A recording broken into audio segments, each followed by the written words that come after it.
Hello friends, welcome back to my channel. आज इस video में गंगा दशहरा कब है और गंगा दशहरा की एक प्राचीन कथा है, उसके बारे में बताऊंगी। गंगा दशहरा 9 जून को है। गंगा दशहरा का पर्व ज्येष्ठ मास की शुक्ल पक्ष की 10वीं को मनाया जाता है। इस तिथि में स्नान, दान, तर्पण से 10 पापों का नाश होता है, इसलिए इसे दशहरा कहते हैं। इस दिन गंगा में स्नान का विशेष महत्व है। गंगा स्नान से व्यक्ति के सारे पापों का नाश हो जाता है। ये जल वर्ष भर रखने पर भी खराब नहीं होता है, इसलिए आप गंगा जल घर पर लाकर जरूर रखें। गंगा दशहरा की प्राचीन कथा है।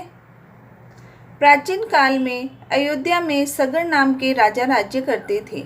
उनके केसनी तथा सुमति नामक की 2 रानियां थीं। केसनी ने अंशुमान नामक पुत्र हुआ तथा सुमति के 60,000 पुत्र हुए थे। एक बार राजा सगर ने अश्वमेध यज्ञ किया। यज्ञ की पूर्ति के लिए एक घोड़ा छोड़ा। इंद्र यज्ञ को भंग करने हेतु घोड़े को चुराकर कपिल मुनि के आश्रम में बांध आए।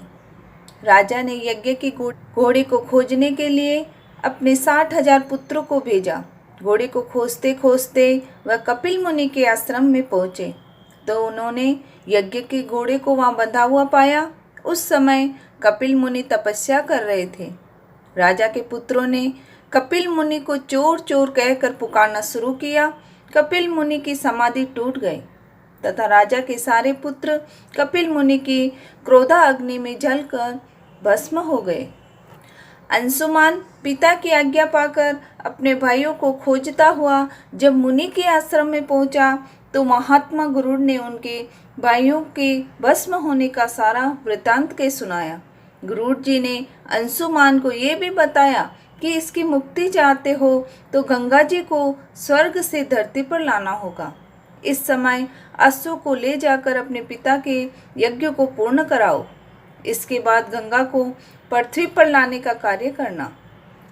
अंशुमान ने घोड़े सहित यज्ञ मंडप में पहुंचकर राजा सगर से सब वृतांत के सुनाया।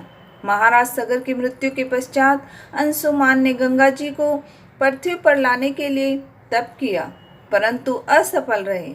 इसके बाद उनके पुत्र दिलीप ने भी तपस्या की, परंतु वह भी असफल रहे। अंत में दिलीप के पुत्र भगीरथ ने गंगा जी को पृथ्वी पर लाने के लिए गोकर्ण तीर्थ में जाकर कठोर तपस्या की। तपस्या करते करते कई वर्ष बीत गए। तब ब्रह्मा जी प्रसन्न हुए, गंगा जी को पृथ्वी लोक पर ले जाने का वरदान दिया। अब समस्या ये थी, कमंडल से छूटने के बाद गंगा जी के वेग को पृथ्वी पर कौन संभालेगा। ब्रह्मा जी ने बताया कि भूलोक में भगवान शंकर के अतिरिक्त किसी में ये शक्ति नहीं है जो गंगा के वेग को संभाल सके। इसलिए उचित यह है कि गंगा का वेग संभालने के लिए भगवान शिव से अनुग्रह किया जाए। महाराज भगीरथ एक अंगूठे पर खड़े होकर भगवान शंकर की आराधना करने लगे। उनकी कठोर तपस्या से प्रसन्न होकर शिव जी गंगा को अपनी जटाओं में संभालने के लिए तैयार हो गए। गंगा जी जब देवलोक में पृथ्वी की ओर बढ़ी तो शिव जी ने गंगा जी को धारा को अपनी जटाओं में समेट लिया। कई वर्षों तक गंगा जी को जटाओं से बाहर निकालने का पंथ न मिल सका। भगीरथ के पुनः अनुनय और विनय करने पर शिव जी गंगा को अपनी जटाओं से मुक्त करने के लिए तैयार हुए। इस प्रकार शिव जी की जटाओं से छूटकर गंगा जी हिमालय की घटाओं में कल कल निनाद करके मैदान की ओर बढ़ी। जिस रास्ते से गंगा जी जा रही थी उसी मार्ग से ऋषि जनहू का आश्रम था। तपस्या में विघ्न न समझकर वह गंगा जी को पी गए। भगीरथ के प्रार्थना करने पर उन्हें पुनः जांग से निकाल दिया। तभी से गंगा जनहू पुत्री जाह्नवी कहलाई। इस प्रकार अनेक स्थलों को पार करती हुई जाह्नवी ने कपिल मुनि के आश्रम में पहुंचकर सगर के 60,000 पुत्रों को भस्म अवशेषों को तार कर मुक्त किया। उसी समय ब्रह्मा जी प्रकट होकर भगीरथ के कठिन तप तथा सगर के 60,000 पुत्रों के अमर होने का वर दिया तथा घोषित किया कि तुम्हारे नाम पर गंगा जी का नाम भगीरथ होगा। अब तुम जाकर अयोध्या का राज संभालो। ऐसा कहकर ब्रह्मा जी अंत्य ध्यान हो गए। इस तरह आप गंगा दशहरा के दिन ये प्राचीन कथा सुनकर अपने कष्टों से मुक्ति पा सकते हैं। आई होप ये वीडियो आपको पसंद आए।